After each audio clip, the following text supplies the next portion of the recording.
श्री ओम नमः सिद्धेभ्यः। जय श्री ओम नमः सिद्धेभ्यः। जय श्री ओम नमः सिद्धेभ्यः। धैर्यमः शैर्विशुखा करो हिति करो। धैर्यमं बुधाश्चिन्यवते। धर्मेणैव समाप्यते शिवसुखं। धर्माय तस्मै नमः। धर्माय तस्मै नमः। धर्माय तस्मै नमः। अनंत अनंत सिद्ध परमेष्टि भगवंतों की जय। सिद्धि परमात्मा राम भगवान की जय। परमे पूज्य संत सुमणि आचार्य भगवंत गुरुवर्षि विद्यासागर जी महाराज की जय। परमे पूज्य नवाचार्य समय सागर जी महाराज की जय। परमे पूज्य मुनिवर 180 अजित सागर जी महाराज की जय। पूज्य मुनि श्री निराग सागर जी महाराज की जय। नैनी में 3 कम 9 करोड़ महामुनिराजों की जय। अहिंसा मई विश्व धर्म की जय। 105 विवेकानंद सागर जी महाराज की जय। मुनि संघ की जय। धर्मश्री बंधु, हमारे आचार्य भगवंतों ने, ऋषियों ने, मुनियों ने इस विश्व में 4 मंगल उत्तम कहे गए हैं कि वो श्रेष्ठ हैं। सबसे पहले कहा है अहिंसा, फिर दूसरा है संयम, फिर इसके बाद में तप है। इनको सबसे ज़्यादा क्या है श्रेष्ठ कहा है, और इन सब में सबसे ज़्यादा श्रेष्ठ होती है अहिंसा। अहिंसा का अर्थ होता है कि न हिंसा अहिंसा, अर्थात किसी भी प्राणी को कष्ट नहीं देना, उसी का नाम क्या कहलाता है, अहिंसा कहलाता है। इसी अहिंसा धर्म के लिए हमारे ऋषि मुनियों के साथ साथ में बड़े बड़े राजा महाराजा राजकुमार अवस्था में भी हैं, जिन्होंने प्रभु के रूप में, अवतार के रूप में जाना जाता है। यह जो सिद्ध बनने की तैयारी में है, उन्होंने भी पारिवारिक हिंसा से बचने के लिए उन्होंने अपने सुख का त्याग किया। कहा जाता है कि जो महापुरुष होते हैं वो अपनी कर्तव्य की वेदी पर प्राप्त अधिकार का त्याग करते हैं। राम ने, देखा जाता है कि ज्येष्ठ पुत्र हैं, राजजन को प्राप्त था, लेकिन पिता की आज्ञा और भाई के सुख के लिए उन्होंने अपने सुख का क्या किया था, त्याग किया था। यानी अपना राज्य प्राप्त होने के बाद भी छोटे भाई को दे दिया और ये सोचा कि मेरे रहे तो ये भाई राज्य नहीं कर पाएगा, इसलिए उन्होंने क्या किया था, वन का जाना चयन कर लिया, वन में रहेंगे। अब विचार अपन को करना है कौन सी हिंसा के लिए उन्होंने त्याग किया अपने सुख का, परिवार में हिंसा न हो।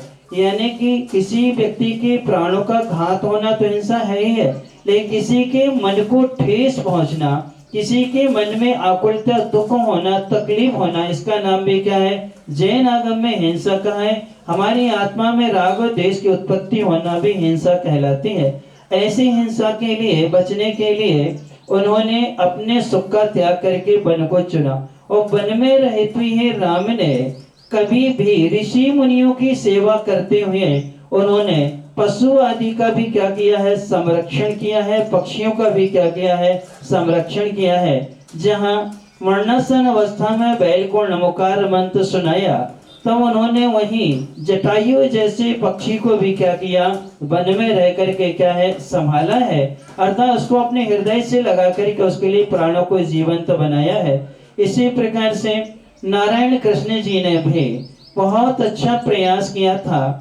कुछ ऐसा संकट आया था तो उन्होंने पशुओं की रक्षा करने के जिस नाम से ये गौशाला संचालित गोवर्धन पर्वत को अपनी उंगली पर क्या था, उठा करके सारे पशुओं को उसके नीचे क्या किया था, उन्होंने संरक्षित किया था। यानी जो महापुरुष होते हैं अपने बल का उपयोग भी दूसरों की रक्षा करने करते हैं, किसी को सताने के लिए नहीं करते हैं। इसलिए आज अपन सबको ऐसा अवसर मिला है गायों की सेवा के लिए।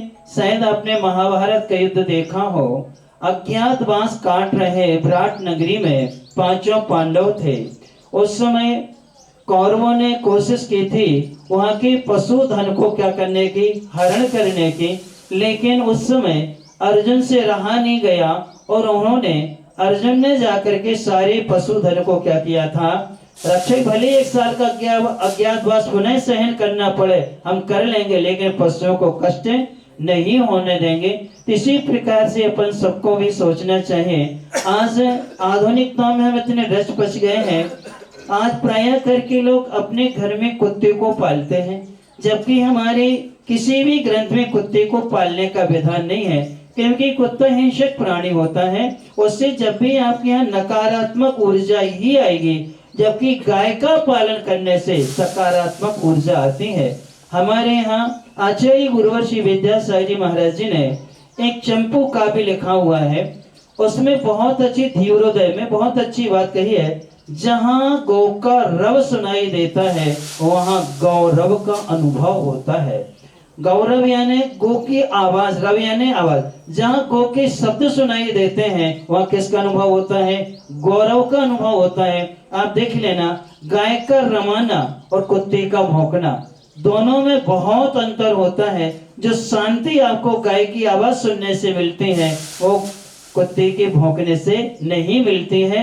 इसलिए अपन सबको दया के माध्यम से पशुओं का संरक्षण करने के लिए तत्पर रहना चाहिए कि जन्म देने वाली जो अपन को माँ होती है वो माँ अपना पालन तो माँ 7-8 माह तक ही दूध पिलाती है। इसके बाद में यदि हमारा कोई पालन करने वाला कोई होती है तो गौ माता होती है, जो अपना दूध दे करके और दूध से अपने घी ले करके अपने जीवन को क्या करते हैं, उन्नत और बलवान बनाते हैं। अर्थात हिंसा की अपेक्षा अहिंसा में जितनी ताकत होती है, आप 10 अंडे खाएंगे उससे जीवों की हिंसा होगी, पाप का संचय होगा। उसी स्थान पर आप 200 ग्राम दूध पी लेते हैं तो उससे कई गुनी एनर्जी मिलती है और अहिंसा धर्म का क्या होता है, पालन होता है। इसलिए तलवाड़ा नगर वासियों ने एक बहुत अच्छा प्रयास किया है कि अपने ऋषि मुनियों की परंपरा को कायम रखते हुए, दया धर्म का पालन करते हुए, अहिंसा धर्म का पालन करते हुए गौ संरक्षण के लिए आप सब लोग तत्पर हैं। नगरवासी जब भी सभी लोग हैं, आप भी ऐसा ही प्रयास करें कि 1-1, 2-2 गायों को अपन क्या करें, गोद ले लें और गोद लेकर के उनका लालन पालन करें। उनके दूध के माध्यम से अपने परिवार को क्या करें, स्वस्थ और निरोगी बनाने की अपन कोशिश करें। विदेशों में देखते हैं, बड़े बड़े महानगरों में एक दिन निश्चित होता है, गाय के पास आते हैं और गाय के शरीर पर जब हाथ फिरते हैं उनके पास रहने टीबी जैसे रोग भी क्या होते हैं, दूर होते हैं। अर्थात गौमूत्र में हाथ आदि धोने से प्रक्षाल कर लेते हैं तो कैंसर जैसे रोग दूर होते हैं, चर्म रोग बहुत सारे दूर होते हैं। यानी गाय से हमें सकारात्मक ऊर्जा मिलती है जो हमारे जीवन को सजाती और संभालती है। तो अपन सब ऐसा प्रयास करें, जैसे कि यहाँ नगर में आपके यहाँ कांतिलाल जी, अनिल कुमार जी के परिवार से उन्हें गौ ग्रास के लिए गाड़ी लगा रखी। हर घर से आपका जो बचता है, अपना भोजन पानी ये बचता है, आप उसमें दे दें, वो नाली में ना फेंकें, वो कहाँ जाता है, गायों के लिए आता है। तो ऐसा ही प्रयास अपन और भी करें कि ताकि सारे पशु कष्ट में न रो करके सुख शांति का अनुभव करते हैं, हम सबका जीवन अच्छा रहे। कि जिस देश का गौधन सुरक्षित होता है वह देश उन्नति को प्राप्त होता है।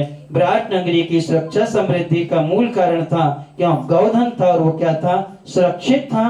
पांडव भी इसलिए सफल हुए हैं कि उन्हें 12वें उन्होंने गौ की क्या की है, सेवा की, गौ का संरक्षण किया है। अपन सब ऐसा संरक्षण करते हैं, इसको उन्नत बनाने का प्रयास करें। हमारे गुरु महाराज ने पूरे भारत में लगभग 4000 से ऊपर गौशालाओं का संचालन करवाया है। देवोदय पशु सेवा केंद्र के माध्यम से बड़ी बड़ी गौशालाएं चले, यहाँ 10-10 हजार पशु क्या हैं, संरक्षित हैं और बहुत अच्छे से उनकी व्यवस्थाएं संचालित हैं। ऐसे अपन भी राजस्थान में है, बागड़ में है, तो यहाँ गौशालाओं के लिए भी अपना सब कुछ देते रहते हैं। क्योंकि कहा है कि जो व्यक्ति गायों के लिए पशुओं की सेवा करता है, दया करता है, वो अपने जीवन भर के लिए भाव के लिए साता वेदनी यानी सुख का क्या कर लेता है, रिजर्वेशन करा लेता है। तो अपन सुख का रिजर्वेशन कराते हुए अपने जीवन को अच्छा बनाए। इन्हीं मंगल भानु से परमे पूज्य संत सुनि आचार्य भगवंत गुरुवर श्री विद्यासागर जी महाराज जी की जय। ओज मुनिवर श्री अजित सागर जी निराश सागर जी महाराज।